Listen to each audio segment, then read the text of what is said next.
Assalamualaikum warahmatullahi wabarakatuh. Saya Amanda Sapitri dengan NIM 2008 1020 1021 Manajemen Keuangan Internasional kelas B. Di sini saya sedikit memaparkan tentang metode pengukuran resiko exchange rate tentang teknik internal mengelola resiko kurs.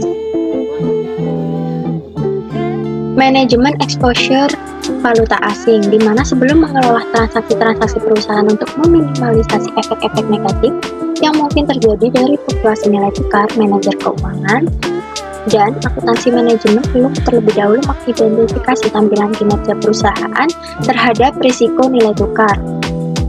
Tampilan kinerja valuta asing muncul setiap kali fluktuasi nilai tukar valuta asing mengubah nilai aktiva, laba, dan arus kas perusahaan, di mana pengukuran tampilan kinerja itu ada dua macam, yaitu translasi dan transaksi. Exposure, tampilan kinerja translasi ini berasal dari penyiapan laporan konsolidasi dan pengukuran dampak fluktuasi nilai tukar atas ekuivalen valuta induk dari aset dan kewajiban luar negeri sebuah perusahaan. Aset dan kewajiban valuta asing ini dikatakan terbuka apabila suatu perubahan dalam nilai tukar itu menyebabkan ekuivalen valuta induknya itu berubah.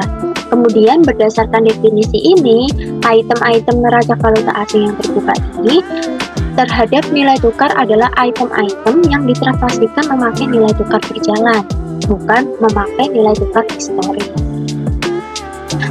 Kemudian ada tiga cara pengukurannya. Yang pertama adalah translation exposure, di mana laporan rugi atau laba dan neraca MNC terhadap perubahan nilai tukar nominal.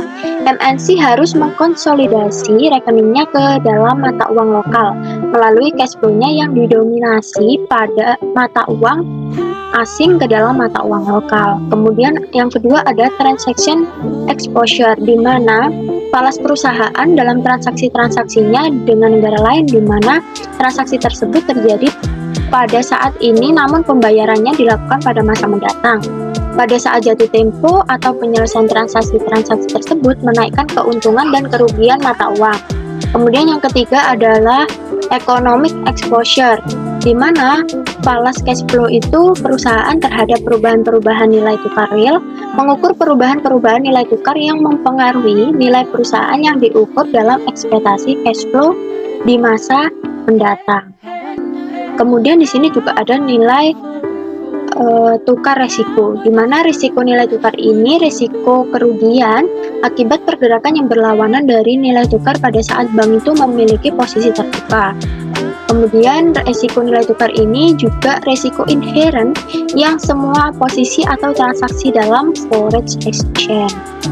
Resiko transaksi nilai tukar ini berlaku untuk yang pertama, pastinya transaksi masukan adalah transaksi yang menyebabkan masuknya uang perusahaan. Contohnya itu ada penjualan, kemudian juga ada investasi sekuritas. Kemudian adanya transaksi keluaran, di mana transaksi yang menyebabkan perusahaan berkewajiban membayar atau mengeluarkan uang. Contohnya itu ada pembayaran impor bahan baku dan pembayaran kewajiban. Di sini juga ada manajemen risiko nilai tukar.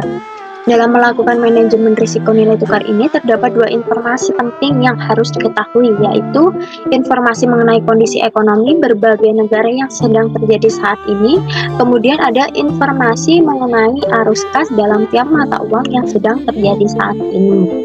Kemudian bagaimana sih cara memanage pengaruh fluktuasi nilai tukar?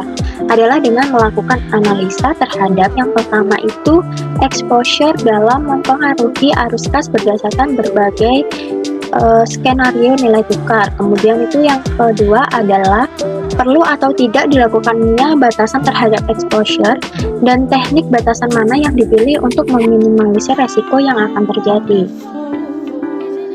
Kemudian di sini juga ada pengendalian dari nilai tukar resiko, di mana bank itu melakukan pengendalian risiko nilai tukar yang bertujuan untuk yang pertama itu ada melindungi nilai keuntungan dalam denominasi FX atau biaya dan kerugian dalam denominasi eliminasi efek terhadap pergerakan yang berlawanan dari efek currency rates.